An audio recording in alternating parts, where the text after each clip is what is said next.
उत्तर दे रहा हूँ। हाँ, ओके ओके। अज्ञान किसको कहते हैं? ये लॉस जो हुआ, वो लॉस मेरा हुआ और सामने वाले व्यक्ति के निमित्त से हुआ, ये मानना तो अवश्य रिलेटिव सत्य है और ये अज्ञान भी है। हाँ हाँ। मगर इसको कुदरती रचना मानना या तो कर्म फल मानना, उसमें तो अज्ञान है ही नहीं। बराबर। वो एक अवस्था को थोड़ी कर्म फल कहते हैं। हम एक अवस्था को जैसे कुदरती रचना नहीं बोलते हैं, ऐसे एक अवस्था को वो कर्म फल भी नहीं बोलते हैं। जन्म से मौत तक हर अवस्था को वो कहते हैं ये कर्म फल है, हम कहते हैं कुदरती रचना है, तो बात तो एक ही है। अच्छा, ओके ओके।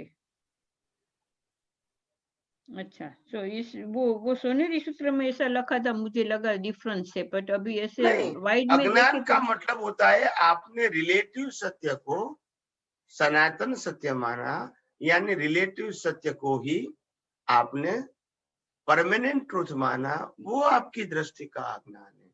आंखों से दिखता है वो रिलेटिव सत्य है, उसमें मैं मना नहीं करता हूँ, मगर हमारी दृष्टि में रिलेटिव सत्य नहीं होना चाहिए, सनातन सत्य होना चाहिए। हाँ हाँ। अगर हमारी दृष्टि में रिलेटिव सत्य होगा तो फिर राग द्वेष तो होगा ही। बराबर। और राग द्वेष को मिटाने के लिए सनातन सत्य की जरूरत है। तो सनातन सत्य हम कर्म फल कहेंगे तो भी सनातन सत्य है, और कुदरती रचना कहेंगे तो भी सनातन सत्य है। मगर जब कर्म फल बोलते हैं, उस समय हमको ये नहीं मालूम कि हम मन वचन काया से जो कुछ भी करते हैं वो कर्म फल है, कि सिर्फ कहीं बातें कर्म फल है और कहीं बातें को हम पुरुषार्थ कहते हैं। वो कंफ्यूजन है। अगर मैं आरती करता हूँ, पूजा करता हूँ, दान देता हूँ, तप करता हूँ, जप करता हूँ, तो हम उसको पुरुषार्थ कहेंगे। तो क्या वो कुदरती रचना नहीं है? तो क्या वो उदय कर्म नहीं है? मगर हमारे पास जो भी ज्ञान अभी तक है, वो ज्ञान जो मिला है, तो जिससे मिला है उनके पास भी कंफ्यूजन है, और इसीलिए आपके पास कंफ्यूजन है कि नहीं, वो तो प्रश्न है ही नहीं। नहीं, मैं अभी ये अच्छा आपने बताया, पर मैं आपको ये एग्जांपल जब भी बताया अभी मैंने कि लोग सारे लोग ऐसे ही मानते हैं कि भगवान ये दुनिया चलाते, तो वो रिलेटिव सत्य में आ जाएगा और कंप्लीट अज्ञान में आ जाए। रिलेटिव सत्य इज अज्ञान।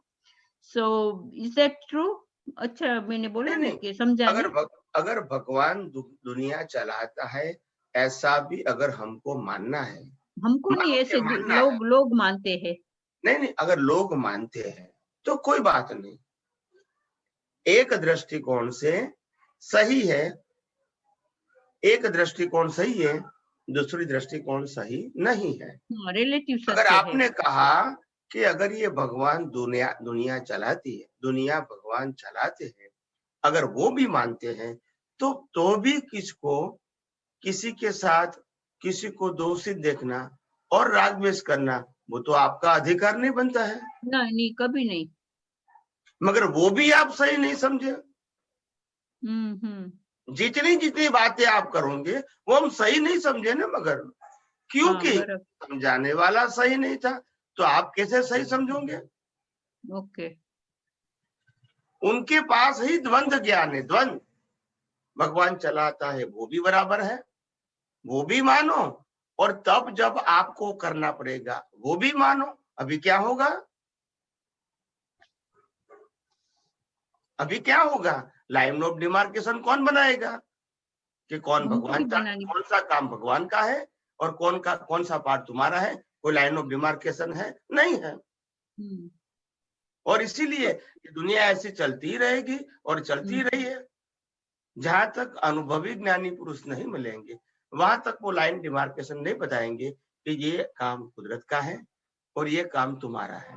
ये नहीं बताएंगे, वहां तक तो कंफ्यूजन रहता ही रहेगा। शब्द तो अच्छा बोलेंगे।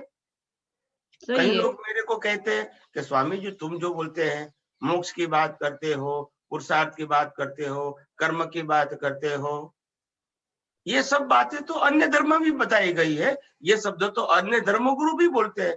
मैंने बोला आपकी बात सही है, मगर शब्द बोलना वो तो माध्यम हो गया, मगर दृष्टि में सिद्धांत होना और वो भी सिद्धांत का अनुभव होना वो बड़ी बात है।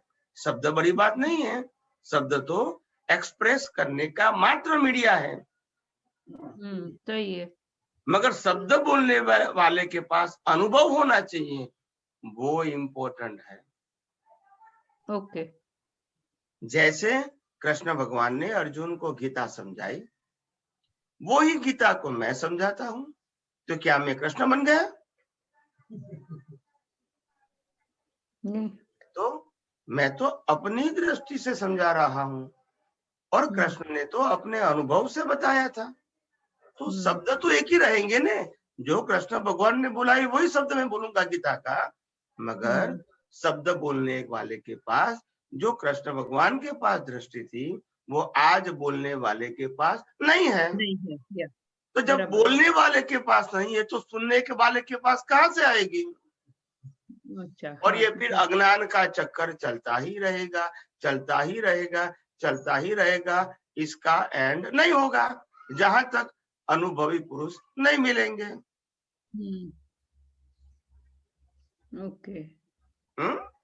जय सच्चिदानंद। जय सच्चिदानंद।